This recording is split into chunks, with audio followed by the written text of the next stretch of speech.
Welcome to the Courage Never Quits podcast, where members of the West Point class of 1986 tell their stories. I'm your host, Paul LaFontaine. My guest today is Stephen Brooks, Cullum number 42983. We'll hear about Brooksie's cadet time with the track team manning the stopwatch, all the way through to his leadership experiences as an engineer and company leader. As always, the views expressed in this podcast are those of the participants and not of West Point, the Army, or any organization, most particularly Corning Specialty Materials. Stephen Brooksie Brooks, welcome to the podcast. Thank you, Pilaf. Great to be here. It's great to have you here. I am fascinated to hear all about your howitzer entry. Oh, okay. Your howitzer entry described you as a man from another time. Yes. What were our classmates referring to when you were called the man from another time? Well, I think it was just, I don't know. It was Kurt Zaberla who wrote it. So I gave we'll get him on here and call him to account. Yeah, no, I turned it over to a physics guy. So I think he's thinking like quantum mechanics or something like that, but, yeah, just, your column number is in the 42s. So if I check my notes here, you're 42983, which those of us in the 43s would consider you kind of royalty because you're ahead of us in the numbering system. Yeah, I think I was in the around top 15% or something like 150 something. So I actually missed the dean's list overall by 0.03. Yeah, we should have kneecapped someone up above you just to get you up there, because though we cooperated and graduated, we also were on a bell curve, right? Well, it was kneecapping that stopped me from getting there because I blew out my knee a month before graduation. Talk about that. What happened? So playing intramural lacrosse. So I too was in the regimental finals. Yeah. And I was chasing somebody down the sideline, stopped, planted my foot, and turned and popped my ACL. Had surgery and gimped across the stage with the knee brace on. Really? I didn't do the crutches. I had them to get to the stadium and walking around, but I wasn't going to use them across the stage. So yeah, a lot of lifetime memories there. Having crutches would be like getting married with crutches, right? Yeah. Well, at least it wasn't as bad as was it. Kent Weininger, who had an appendectomy 2 days before graduation, came across in a wheelchair. Yeah, right. Right. So it could have been worse, but so my after that, my teacher gave me a choice. He's like, well, you can take the final or not take the final. And is that like, right? Well, if I'd taken it and raised my grade, or I stuck with the grade that I had, and I could have gotten just a smidge higher, could have stretched. Yeah, we could have gotten you up on that list. Yeah. You lacrosse growing up outside of Massachusetts, Marlborough, Massachusetts is west of Boston, right? Yeah, about 30 miles west of Boston, between Worcester and Framingham. Yeah. So not too far from lacrosse player growing up? No, I just played a tiny little bit in high school. They didn't have it. So I just kind of picked it up intramurally. Good for you. Yeah. What was your high school scene like? Were you a big athlete, big scholar? I mean, obviously you were smart enough to get 0.03 near the dean's list, but what was your claim to fame? Yeah, I mean, scholar-wise, I was president of the National Honor Society. There you go. Pretty good student, We had about 300 something in our class, and I was probably in the top 10. We actually had 3 academy grads. So I went to Army, best friend went to Navy, and another guy went to Coast Guard in our high school class out of 300. So that's great. Yeah. And then after 300, you had 3 go to academies. Yeah. Well, that's amazing. Young Brooksie, utility man on the track team. Why West Point? It was my backup school. Really? to some degree. Now, so that's great. My family came over in 1630 from England. The Brookses came over and settled. So if you go to Minuteman Park, Battle of Lexington and Concord. Sure. There's 4 Brooks houses right inside the park to this day. And there's a tavern, tannery, and a couple of houses. And so I tell people it goes to prove that our family was some of the earliest drunks and polluters of the New World. And hopefully you've kept that tradition alive. Yeah, I'm doing my part. Except maybe the tannery stuff. That's a little bit nasty. I'm out of the tannery business, but the rest is okay. Yeah. And So, so, how did that impact your decision on colleges, that history? yeah. So my grandfather was actually in World War One. He was an engineer, or with the engineers. My dad was World War II Navy. He was actually in they call it the wooden boat Navy. So he was on a minesweeper. Oh, wow. But he was on Treasure Island on VJ Day, and he shipped out that day. And what they did is they went around and grabbed all the Japanese ships and brought them to Bikini Atoll and tied them up in the harbor. Yeah. And then did all the coral measurements. And then they dropped the nuke as a test for a water blast. So when you see that image of the bomb going off with all the ships around it, Quite famous image, yeah. Yeah, that's either like totaled U.S. Navy ships that weren't worth it anymore, and the Japanese Navy. So that was an interest. And then in junior high, so I was in 7th or 8th grade, my oldest sister dated a guy from Marlboro who ended up going to the Naval Academy, class of 81. So they dated the whole time he was there. So I got to go down for like plebe parent weekend. And I actually joined, so I'm prior service, even though I didn't go to the prep school.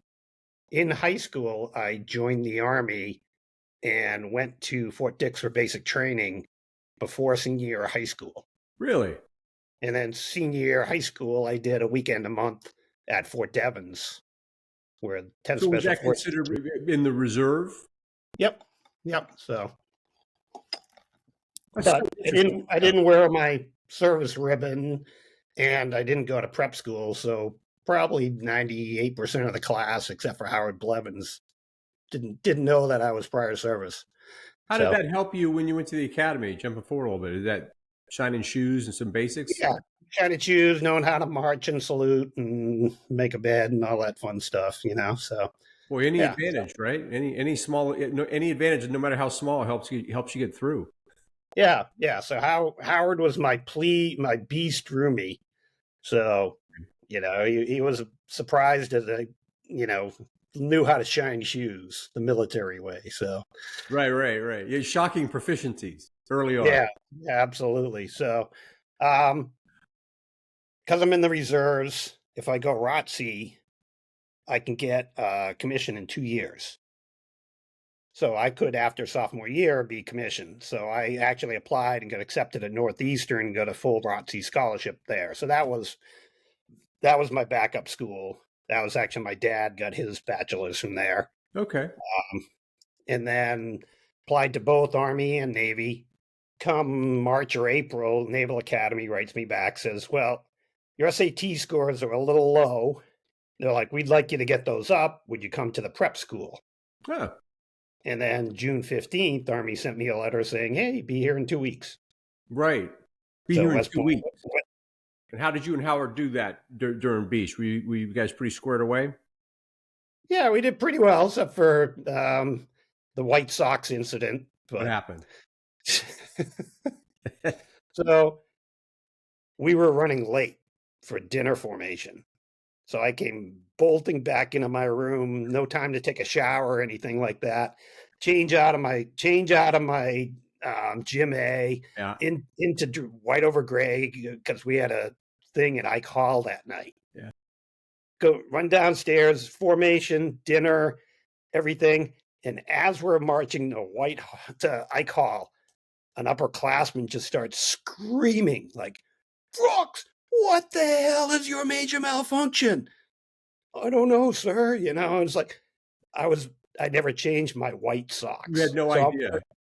I had no idea. I'm wearing white socks with white over gray, And literally, it's like strobe lights as as you take each Right. step, Yeah, these right. white socks I are just noticed them. flashing.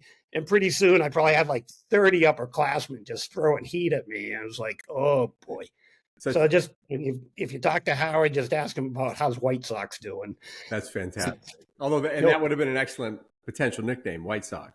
Yeah, yeah. Yeah. Except for I'm a Boston guy, so All right. So it's one of my pet peeves is our inability to actually give good nicknames. And I looked up some options for you. I went to our artificially intelligent nickname generator, and it gave me actually yours are just amazing. Brooks the Blade, Blade. Savage Brooks, Thunder Brooks. I mean, Brooksy's okay, but I would have if we had a room together.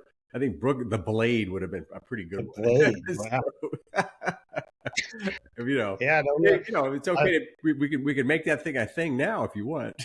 Yeah, I could play street hockey, but I wasn't very good on skates. My brother, so if somebody would call, I'm one of four kids, girl, boy, girl, boy. I'm the Right. baby.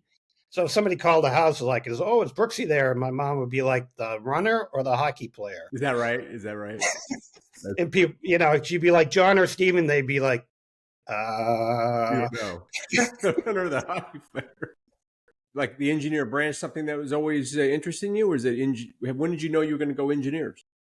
Yeah, it was always an interest. I mean, I liked physical sciences and stuff. So my dad was a chemical engineer and became a metallurgist.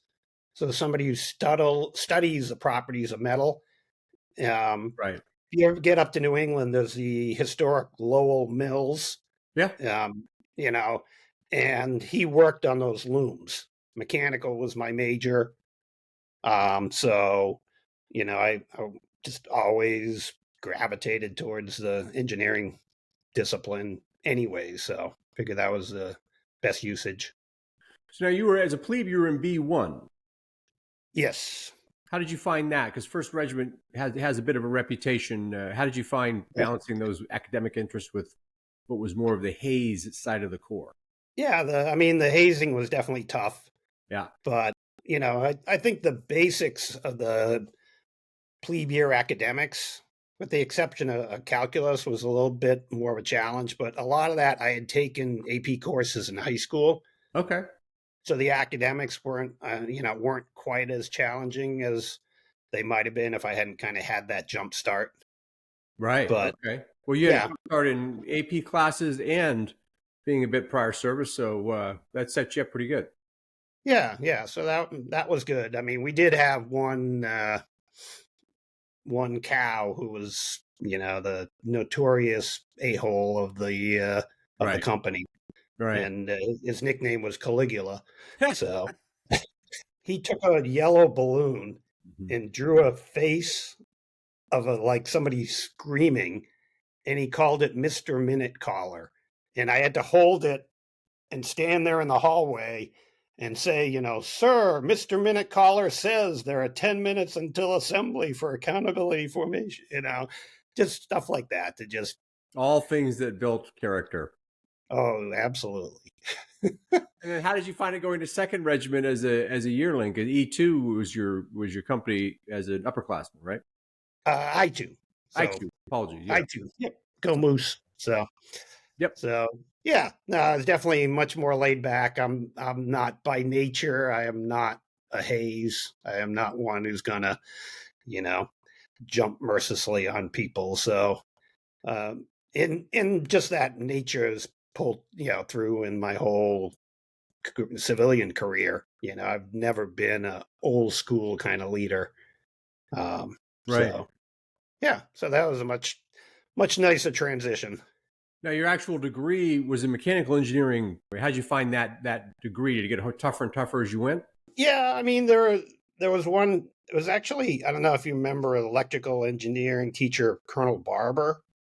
Yeah, I do. Um, Yeah. yeah, he actually became kind of my informal mentor, and he was fantastic because we'd already had, so it was what, cow year that we started taking double E, Right. and he actually said, okay, a reservoir is like a capacitor. You know, a gate valve is like a resistor. And he correlated things from mechanical to electrical and back. And I'm like, bing, that's just That's very awesome. smart. Yeah, yeah. That's Yeah. very smart. And so, I mean, when we got cars, I was big into music and stereos and stuff like that. That's another reason, Kurt Zaberla was the first guy I knew had a CD player. He Right. got one like in Your 1984. automobile is actually mentioned in your howitzer as well. Yeah, Yeah.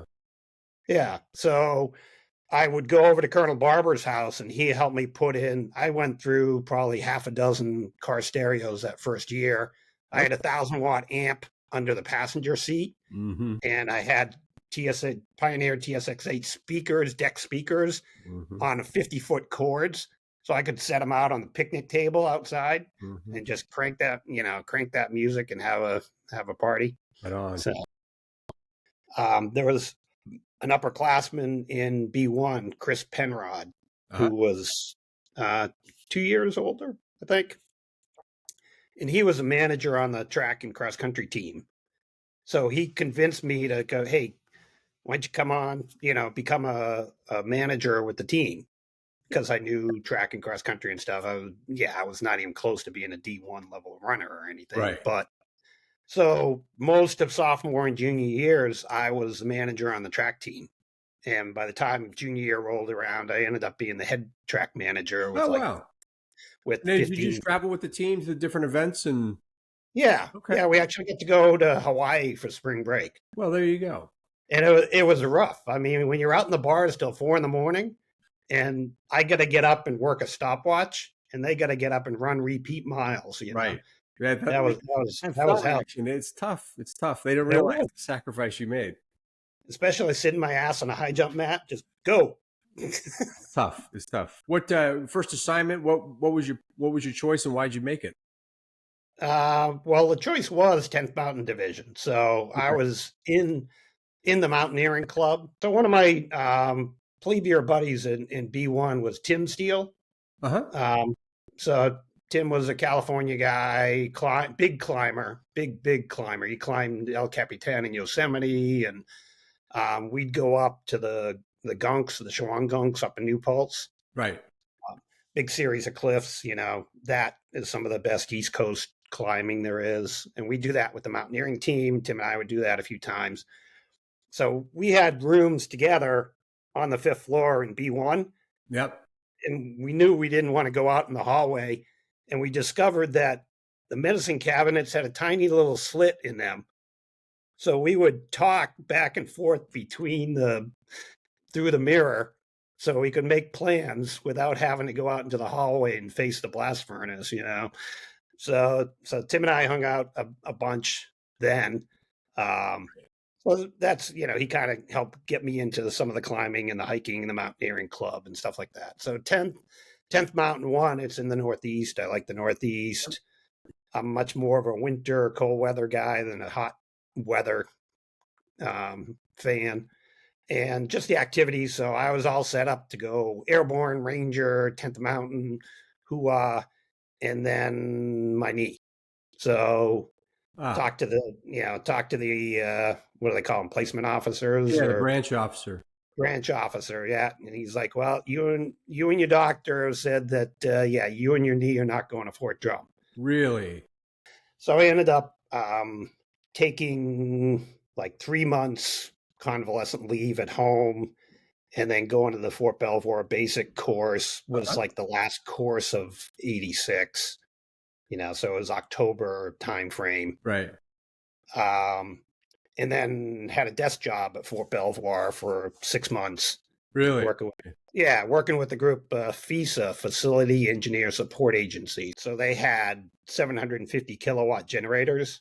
Sure. So the big tractor trailer size generators. So they'd go Yep. to Sinai and set up for the 82nd for Bright Star, run power up the whole base.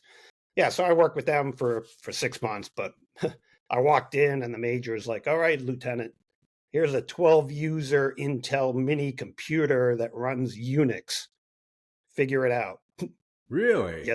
Yes, sir. So taught myself Unix, worked with a couple of guys who knew it, and then I had to teach the whole office, but it had a word processor, a spreadsheet, basic email functionality, but it was all the matrix, the monochromatic. It Right. wasn't green, but it was kind of orange. But yeah, so I worked on that. And then I was assigned to the 11th Engineer Battalion, which was still right there at Fort Belvoir. Okay. I stayed at Belvoir I had the 6 months, and then I had about a year with an earth moving platoon. I don't know if you know Fort AP Hill, Virginia. It's down Bowling Green, down in the Rappahannock River. So we got a project, like they call it, like a civilian liaison project to clear 80 acres of land. So I took my platoon down there, and we spent better part of 6 months just clearing land and burying stumps and driving all the equipment. Really? So Well, you were a land second, clearing leader, and you lieutenant. cleared land, so you were doing what you were supposed to be doing. Yeah, yeah. It was. I mean, it was a lot of fun because I'm just standing there one day watching, and one of my sergeants comes up. He grabs me, he's LT, throws me up into the cab of the bulldozer. He's like, "Do this, don't do that." And I'm like, "Okay." I'm up there operating because Technical proficiency. There you go, LT. Up you go, right? What yeah, did you learn from managing that project? What kind of that was your first kind of a lot of moving parts project? Sounds like. What did you learn from that? First thing was just trusting my soldiers that they knew what they were doing, the technical aspect of it. Second one was don't trust a civilian contractor to say what they're going to do.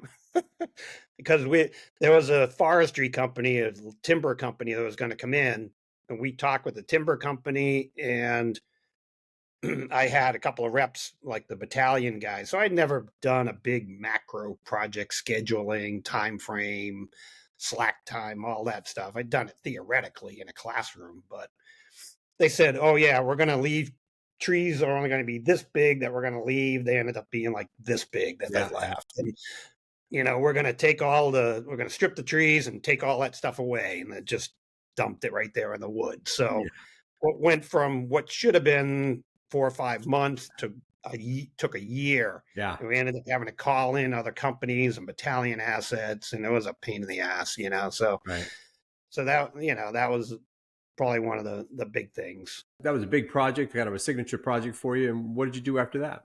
Well, at that time, my CEO thought he was God, was a badge collector, and stuff like that. And I basically told him he wasn't because he didn't really know what he was doing. So there's my bad OER. Boom, So that you shouldn't have called him Caligula. Yeah. That didn't work. Well, he was about is Juan Gonzalez, and everybody's nickname for him was Speedy because he was about 5 feet tall. He'd be in a convoy heading down to training, and he'd drive over to the next overpass, and he'd be sitting there on the overpass telling people to button their chin straps. Right. Well, I'm like, this is mission critical. You're driving that didn't through work out so well. So you got that OER and said, well, it doesn't look like earth movements for me. Yeah. Well, I mean, he moved on. I had a building construction platoon, new CO. That was good. But then talking to the branch officer, he's like, "Hey, you're with that OER, you're not going to get picked up." Yeah. I got an assignment at the Corps of Engineer headquarters in the Emergency Operations Center. That's at 20 Mass Ave, just down from Union Station in DC. Okay. My job as a lieutenant, first lieutenant at this time. So what was nice about prior service was I had 15 months of prior service before we graduated.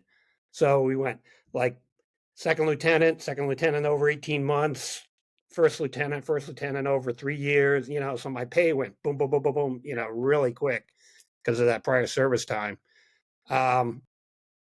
So I was the first lieutenant up there in DC and, enjoyed the job, did really well. It was basically the Corps has districts and divisions all around the country, and they report into the headquarters saying, "Hey, here are the disasters we're tracking," and then I'd consolidate all that, report to General Hatch, who was the 3-star, which is what Scotty is now.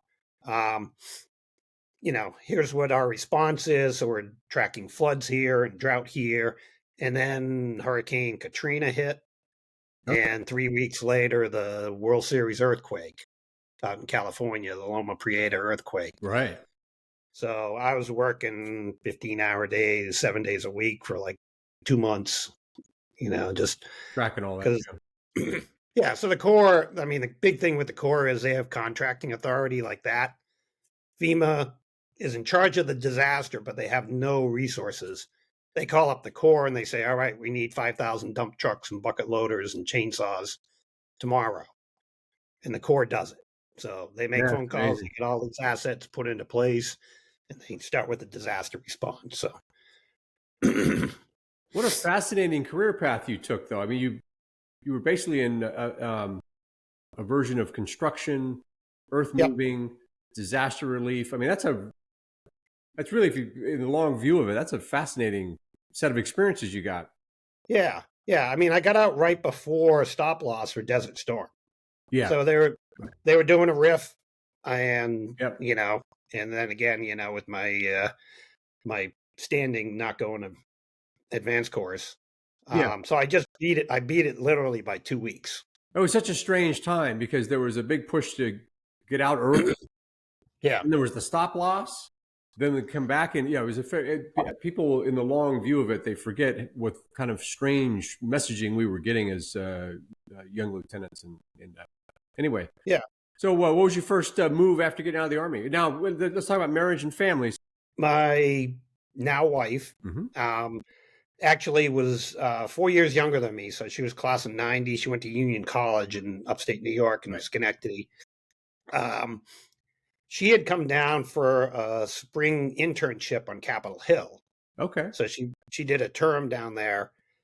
And her person who worked in that office was the sister of a guy I lived in a group house in Northern Virginia. Right. So Carolyn worked in the office with my wife, future wife, Nancy. And then John was Carolyn's brother. And John had been in the 11th Engineers. He had gone to Korea, came back, and lived in a group house with him with some other Army guys. Right.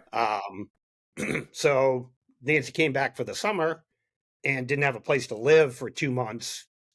Hard to find a short-term rental or something like that. Sure. So Carolyn had a party, met her there, and then John, my roommate, actually wrote on a paper plate. He knew that Nancy was looking for a place to live. He's like, "Hey, you want to live with 3 hot-looking guys? Call this number." So Nancy ended up living with us. Pretty good with stereos. And we're very old and mature Army guys. Right. That's right. Very old.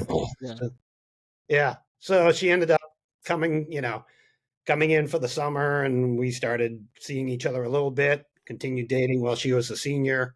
And then she came down to DC and worked for the congressman for a while afterwards. We stayed together, but then knew that I got out, worked construction management for a DC company.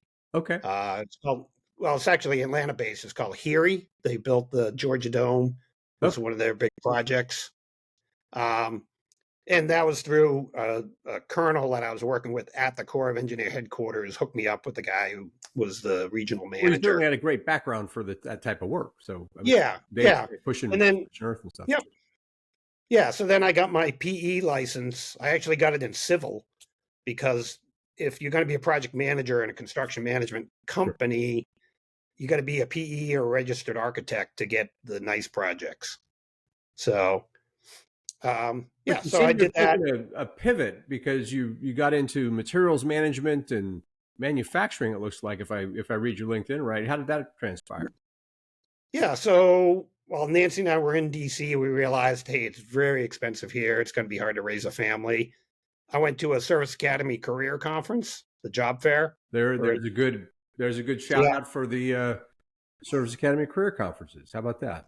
Okay. Yeah. So, and Ford was there recruiting. So They were looking for quality engineers, and they called them resident quality engineers. So you actually work in the engine assembly plant or the vehicle assembly plant, and we were a component manufacturer. Right. So the electrical and fuel handling division, we made alternators, fuel pumps, wiper motors, um, and fuel injectors and stuff. So I took the job in Michigan. Nancy came out. We lived out there. Then we definitely wanted to get back to the Northeast. Right. We actually got married on Cape Cod while we were living in Michigan. We flew back, got married on Cape Cod. So that was 96. Okay. Um, and then, did quality engineering and then design engineering with Ford.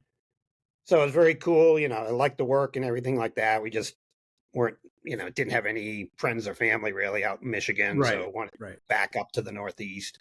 Nancy grew up in upstate New York. So then I got a job with Osram Sylvania doing manufacturing management. Now, where did the master's degree come in? That was still in the Army, and getting out of the Army. Yeah. Okay. So that was GW night school. So GW had a satellite campus at Belvoir. So I did like 2/3 of it while I was still in. Yep. And then afterwards, I just finished up the program. Good for you, man. Yeah, it was nice because you could go to school basically 50 weeks out of the year. So I did my master's in 20 months. Okay. Of night school. And so my Nancy jokes because one of my papers, the big capstone paper was in, like the history of innovation or invention or something like that. And I did the innovation of the evolution of the bicycle over time.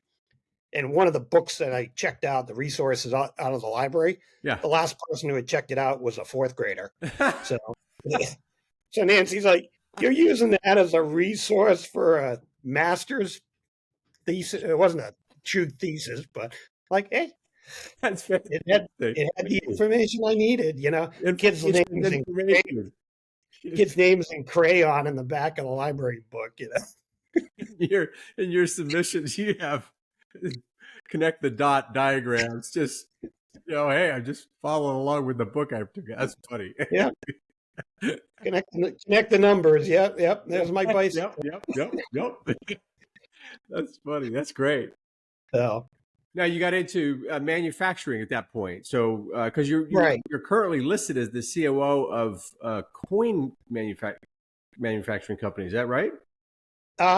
We actually don't really manufacture anything. So we just sell coins to coin collectors. So it's more of a retail operation. Yeah, it's a retail operation. So it's been around since 1945. Our founder was a World War II vet. Yeah, was in the Fifth Army, and he had started as a kid, selling coins and stamps out of the back of Boys Life catalogs and stuff. Those little flyers like, "Hey, get this," Sure.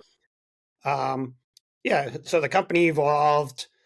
He passed it down to his kids. And then the coins and the stamps split. So Littleton Coin remains, and Mystic Stamp Company is in upstate New York. And then his son, David Sunman, has been running our company for a long time. Right. But about 2018, he was looking to retire. His kids didn't want it. Nothing to do with the company. So he ended up selling it to the employees. So we're an ESOP, employee stock owned company. Yeah, good. Which is nice because I'd been laid off 2 or 3 times because, hey, you have a bad quarter, you have a bad month, Wall Street's like, you guys suck, your stock goes down. And so I wanted to get out of the public company thing.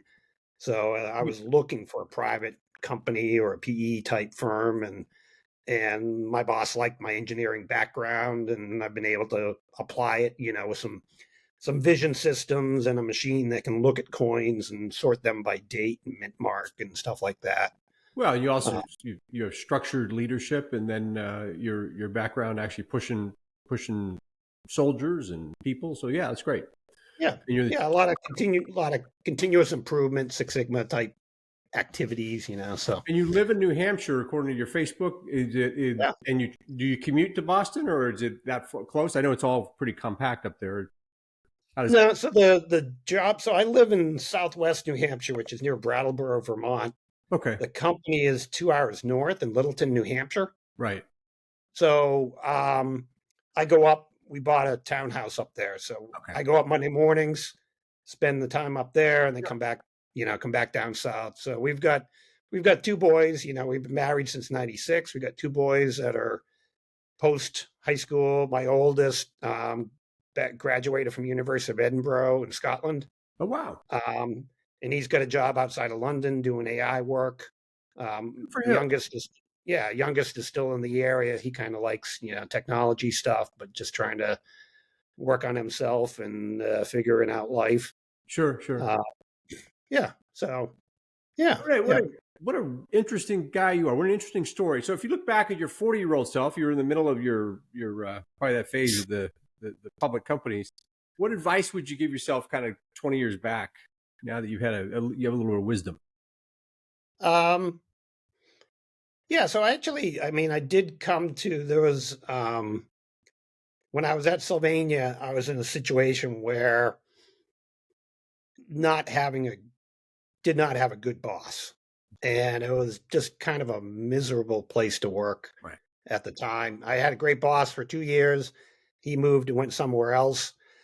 And so I had a tough time with that boss and took a step back and really evaluated because it was, the kids were like 1 and 2.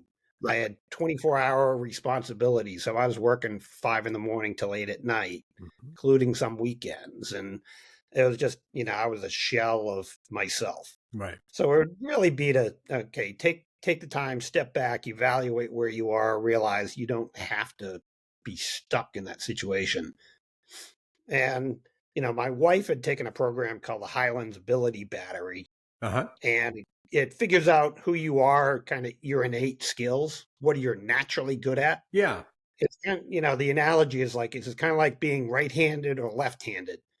It's like if you're right-handed, you can still write left-handed, but it's going to be ugly and Yeah. painful and Right. slow, and you're not going to enjoy it. So why would you, if you're naturally introverted, why would you do an extrovert job? That kind of thing. So What did yours taking say? that, yeah, Because you took it, I imagine. What did it say? yeah. So you actually get a career counselor at the end Uh-huh. because I was thinking about going into teaching, and she put it very well. A couple of things. One was you're naturally introverted, which I am, but don't think of introvert or extrovert in terms of being able to talk to a crowd or a person. Think of it, you're a battery. If you're introverted, when you interact with somebody, you're draining your battery. Hmm. If you're extroverted, you're charging your battery. So she's like, you can go teach, but just remember your battery is going to be draining throughout the day. That's such an And interesting and useful analogy. yeah, and she's like, as long as you can go recharge, you'll be fine. But you're not going to be getting recharged while you're in the classroom. Right. And it's just going to make it that much harder. Then the other thing I did is I went to an MBA fair in Boston, Right. and I went up to the Harvard table. So here I am, 30 something years old, and I got my resume and hand it to some 20-year-old teaching assistant. And she looks at it, she looks at me, she looks at it. She's like, well, generally, we'd like our students to be a little more malleable, as as in you old fart. What are you doing here at Harvard? I'm like, great, The thank you very, use of the language. thank you very much. You know what? She gets a gold star. Yeah, That's an excellent. We like more malleable. I love that. and then I go to the Northeastern table, and that recruiter is like, listen, when you go to MBA school, most of your learning is peer to peer. Yeah. What are you going to learn from a bunch of 23-year-old punks who have never been in the job market? Right. you know, go get a weekend executive MBA where you're interacting with mid-level, higher level managers Yeah. who have managed people before. You're going to learn there. You're not going to learn at Harvard That's good doing that. advice. Yeah, that's good advice. Yeah. So I mean, so really, it's just take a step back, realize that no situation has to be permanent. People quit bosses, not jobs. So you got a bad boss, try to find a different way. Right. You got a bad boss, at least give him a good nickname. Speedy. like Speedy. What, so what juices your battery? What gives you charge? Um, I've always liked, I like being the boss, but my biggest thing is trying to, because I've been in charge of hourly production folks. I've had as many as 200 people that I've been responsible for. And my big thing is just trying to find ways to elevate their standard of living, their training, Mhm. make them more valuable. Yeah. The big thing, cross training. Everywhere I've gone, cross training has been huge to me. And I've had a few people that just refuse. It's like, no, I want to work on this machine Right. and this machine only until Yeah. until you have to pry me off of it when I'm 90 years old. And I'm like, as things change, when that machine is no longer useful, you aren't either. Right. Yeah. So you got to cross train, and that's been able to help quite a bit. And then even as if we're losing headcount, you got cross training, so you're not losing the ability to flex around and cover everything. In fact, you become an asset if you're flexible. Yeah. Because And then if I go from 200 people to 150 people, I actually get a little bit more budget. So now I can start pushing through better pay raises. I can yeah, start pushing through changes to the um, review system. right. So, or give you, like, if you collect that, if you're an EMT and a paramedic and a SWAT team member I can try to set up a system where I can reward you for these other skills that you've picked up. So I think it would be interesting to bring together a compendium of examples like yours. I've experienced some of that in my career in the civilian world, where we actually use principles that we learned as young cadets and lieutenants, captains, yeah, in terms of team management. Because what you're actually talking about is cross training in a squad, a platoon, et cetera, to make sure that if right, there's a casualty, that somebody can take the 60 kind of thing and all that. So but yeah, it applies universally, because what you're talking about now is somebody on a machine versus another machine or whatever. So it's good, great insights. yeah. So I've told my wife before, if I was to write my autobiography, it would be something along the lines of "Nice guys don't have to finish last." So you Absolutely, don't have to be an a-hole to get your point across. absolutely. You can work and be friendly. You can interact with people on a nice level. You don't have to be intimidating and iron-fisted. And Although I you think know, it sounds like you and I have both worked for people who are a-holes who don't get their point across either. correct. And I'm not working for them anymore. Brooksie, what a pleasure having you on the podcast. What a great story. I really, it's just fantastic stuff. And I look forward to keeping in touch as your adventure continues. Thanks so much for being on the podcast. Yeah, thanks a lot, Paul. Appreciate it. Thank you for listening to this episode of the Courage Never Quits podcast, where any member of the class of 1986 who is willing to tell their story will be a guest. To get the word out and to stay up to date on the latest episodes, hit the like and subscribe buttons. With 954 living graduates in the class, we have a lot of stories to collect, and you don't want to miss any of them. We'll see you in the next episode.